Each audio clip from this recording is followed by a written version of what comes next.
Hi, this is Carlene Vaughn with another OneNote quick tip. Today I want to talk to you about how you can set a file printout or image as a page background. That way your students can type directly on an image or a worksheet. So first thing, we're going to open OneNote notebook. I'm in my correct notebook and I want to go to my teacher only section. So I want to be in my demo pages and I'm going to add a new page. So I'm going to title this Exponents. Okay. And then I'm going to go to Picture. I'm actually inserting a worksheet, but it's saved as an image. So I'm going to go to Pictures and find my worksheet. It's right here, Exponents Worksheet 8. Okay. So I've inserted my image. The next thing I'm going to do is click on it. And I want to drag it out to make it bigger. So that's an important thing to do to make sure that you resize your image before you set it as a background. Okay. And now I'm just going to right click on it and hit Set Picture as Background. So now it's set as a background. I just click off to the side of it. And now if I want to click on top of it, for some reason it adds a text box over the top. So I'm just going to click that and hit delete, and now the text box that was originally on here is gone.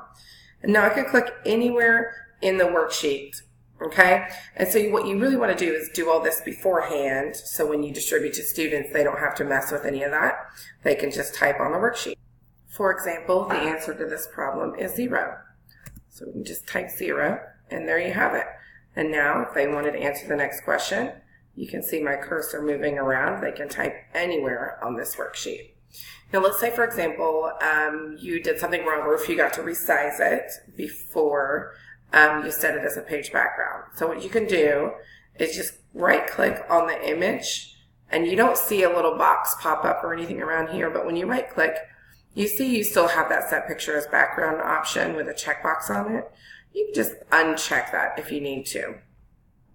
Resize it if necessary, and then right click and set as picture background again. And there you have it.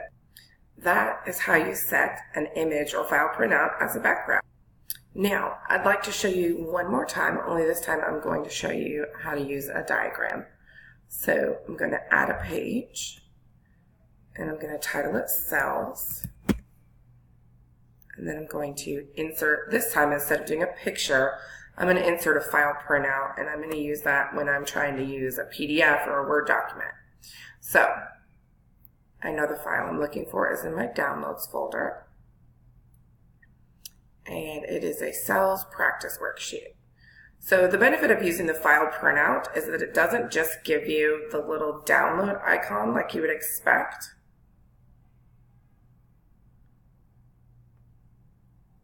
It also gives you the actual worksheet. Okay, so you can see my worksheet here, and I can kind of scroll through, and these are just some cool cell diagrams that I might want my students to label. And it's actually a 2-page document. Okay, so you're going to do the exact same thing you did before. You're just going to right click on the image, make sure it's sized appropriately, and I think the size on this is perfect. So I'm going to right click on the image, Set Picture as Background. And there it is. So I can put my name here if I want. And I can even pretend I'm a student and go in here and start labeling stuff. So let's say I know this is the nucleus. So I'm going to click right here. Nucleus. And as you can see, it's not perfectly lined up with the box, but that's pretty close. And if your students are picky, they can kind of click on it and drag it over a little bit and get it in the box better. But there you have it. That is how you can set your Word documents or your PDFs and your images as backgrounds to allow your students to easily type directly onto a worksheet. So I hope that helps.